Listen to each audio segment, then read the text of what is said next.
Ayan, so nandito kami sa Line 4 station. Pupunta kami ng Hanok Village.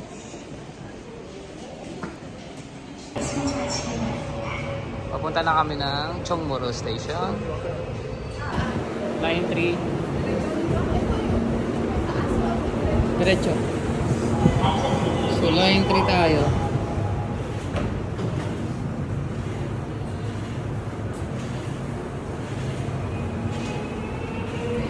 Papunta ang Anok Station. Angbuk Station. Bali 3 stops. 3 stops to Angbuk Station. Yes, 3 stops.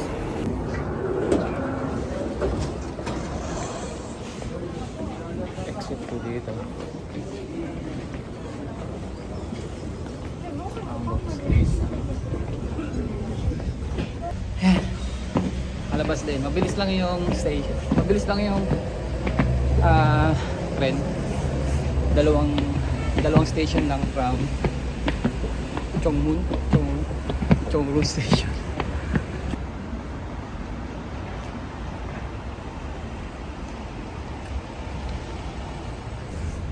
Yan, hindi naman maalog yung camera ko kasi yung kahapon gamit ko Sony na mirrorless camera, medyo maalog, wala kasing stabilization.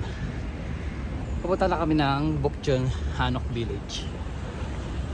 600 meters talakarin from Angbuk Station. Lakad-lakad lang. Ang lamig. So meron dito parang guide. Please go up this way for 3 minutes. There is a CU convenience store. Once you see that, please turn left. Another 5 minutes. There's a big tree here, and this is the most popular area of the city. So gagayad nila kayo para sa mga tourists. On the right side, we have some traditional houses. They are open to the public. So you can get in the house without entrance fee. You can take photos there. Also, you can use toilets. Okay. However, whole village is residential area. People still live here. So please keep quiet for the locals. And Okay. visiting time of the village is 10 to 5. So Oh. now, this Pejinja's house is already open. So I suggest you visit here first and after. Kamsahamnida. So yun, meron na kaming map to the village para sa Hanok Village. So ginaid niya kami yung mga pupuntahan, yung mga policies, mga restriction. So yan, check na lang natin itong map. Nice. Ang lamig, grabe.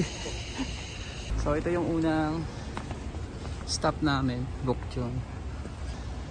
Tapos dito daw yung unang parang local village nila. So pwede mag picture yan, mga local houses.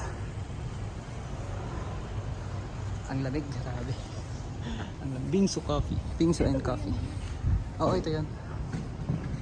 Ayan, so nandito kami sa first stop. Ano ba yung mata ko? Yung Beijing House Museum. Ayan, ganda. Pwede daw mag-picture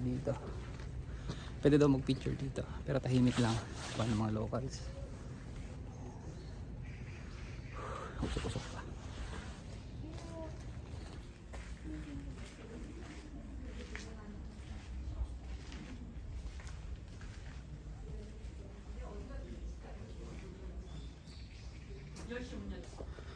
Yan, so ito na yung loob ng Beijing House Museum. So tahimik lang kasi yung ganda ng mga locals. Wow, Korea feels. Ayan, ito yung bahay. O, diba? 0.5 natin.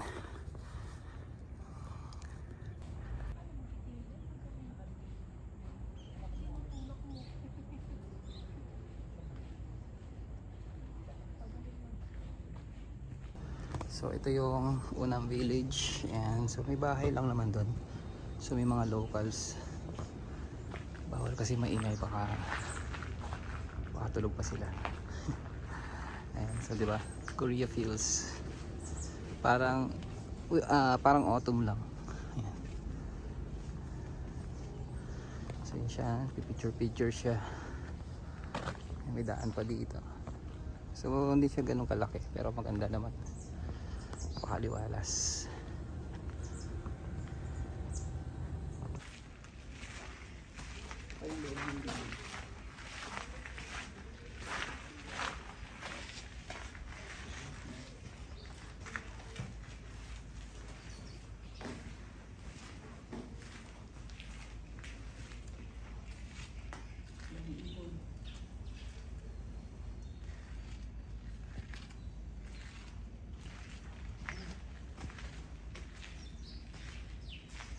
Ayan, next namin ay yung sa may tapat ng museum ito. Rokoje Culture Lounge yan. Para dyan yan papasok. Try natin. Tawid lang kami dito. Ito ganda ng mga kotse. Ayan, so may mga shop dito, accessories. Pwede daw mag-rent ng ano? Tawag dyan, may? Hanbok. Hanbok. Ayan. Gusto mo magsuot ng hanbok. Yan, tapos mag-picture ka. So ito yung village. Yan. Ang lamig, grabe.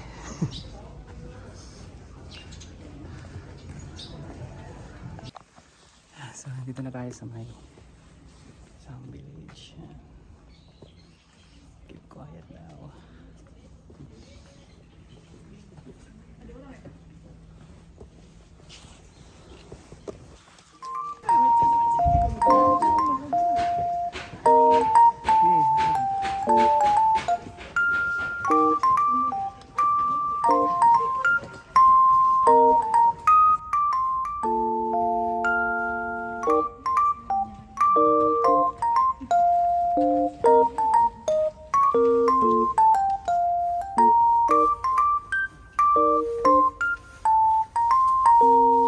So, hanap na kami ng makakainan kasi mag i-11 na. 11 na yung Tesla. Hanap na kami ng makakainan muna. Na kami kakain sa Korean ginseng chicken soup. So, kain muna kami dito sa chicken soup. Hanap na ng makakain.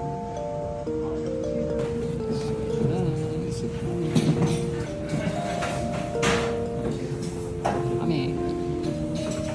Ayun, so in order namin ay yung Korean ginseng chicken soup. Yan. So, alam mo chicken lang siya pero pag binuksan mo, yung rice nasa loob. Ayan. So, tinikman ko na yung sabaw, ang sarap. Tapos, always libre kimchi. Ano pa to? Ayan. Michelin daw. Michelin daw. Ayan.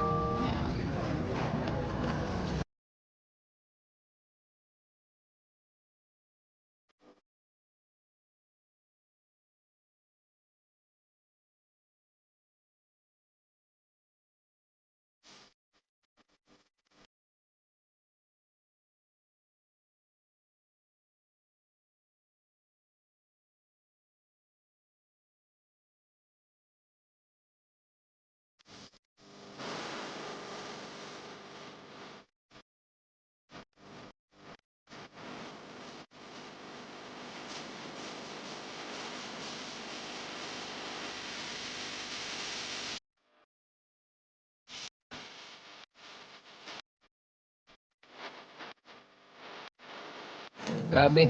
Sobrang dami. Hindi namin nabos masyado. May mga laman pa yan. May kanya mga pa. Totoo set pwedeng isang order lang eh. Kaso nga, hindi ka pwedeng umorder dito ng isang tao tapos dalawa kayo kakain. One per order talaga yan. Parang binabayaran kasi dito yung seat. So yun. Sarap naman. Solid naman. Sulit. Worth it. Kahit medyo pricey. Pero okay lang. First time. Dami ng tao.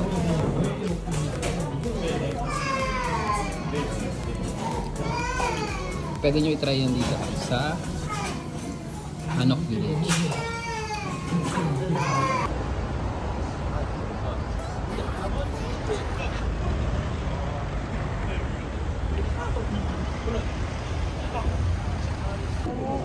Meron kaming pinuntahan after dun sa Hanok Village. Sa may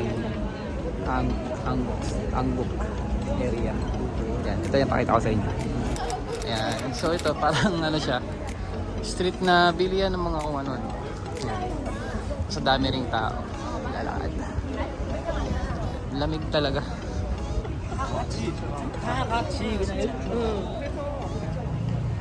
Hindi pa rin namin alam kung saan pupunta pa next eh. Pero may mga bilihan daw sa mga kain.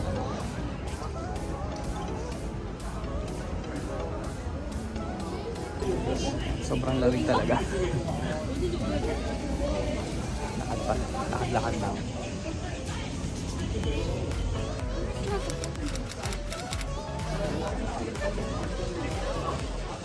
Bakery, coffee, pasta.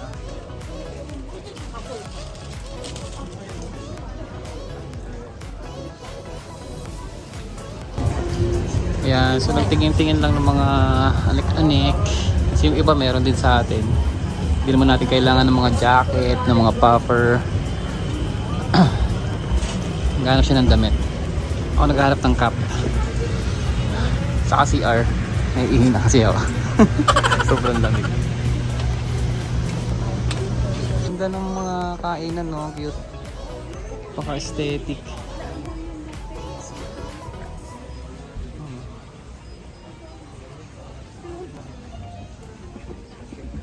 Ang dami mga coffee shop.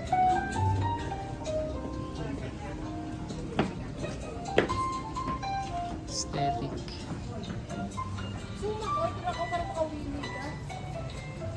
Ayan. Diba?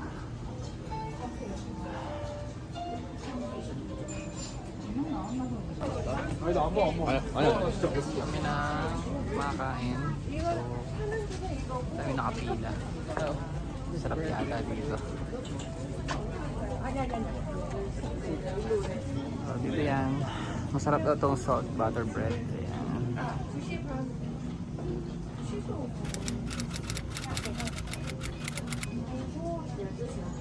Ang tanggal umay.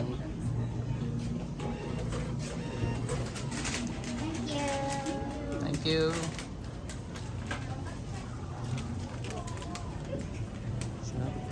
Try natin yan. Tira mo ako dito. Yan. Dahil ihing-ihi na ako kanina pa, walang mahanap na public restroom. Dito muna tayo sa Idea Coffee, may bathroom, may CR. Bili lang daw siya ng kape tapos ihi na rin ako. Tara. Open muna tayo. Idea Coffee. Ganda daw dito.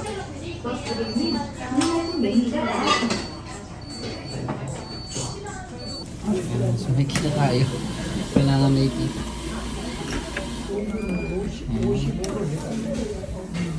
Okay. So hindi ka basta-basta makaka-CR ng walang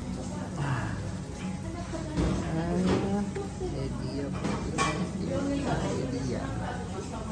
So ayun, nandito na kami sa Joksubong Palace. Bukas na siya ngayon. Kasi pupunta kami kahapon, sarado. Sarado siya ng Monday. Ayan. Kaya pupunta ng Monday. Ayan. Malapit lang naman ito sa Myeongdong Station. Ayan. So, ang gagawin? Starbucks yan. Magbabay ka ng ticket. Okay ka. May tickets. Oo, 1,000 won. So, 1,001 English. Buy ticket. Hindi na makita. 2. Okay. 90 to 64. 90 to 64. O, kuha ka ng 2,000.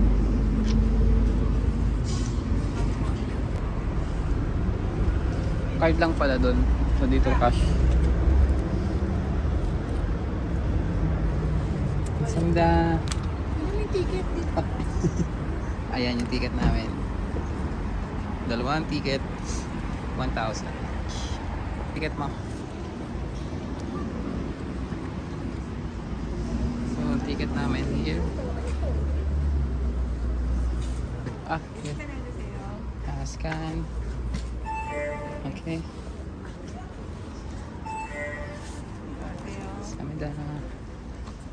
Okay, we're here. Ayan, so dito kami sa loob. 1,001 yung entrance. Gala lang dito. Puntahan natin yung nakikita natin sa mga post na palace. Check natin.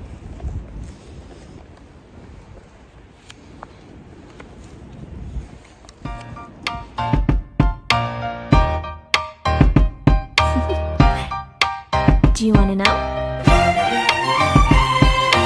Well, I've been thinking about you. And I think you'll have to listen. Because Ayun, ito yung pinaka-park dito sa loob. Lakad lang.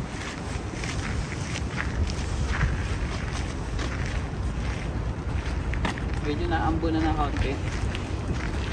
Sobrang lamig. Diba parang yung mga nasa Korean novela, Korean drama. No? Parang ganun lang.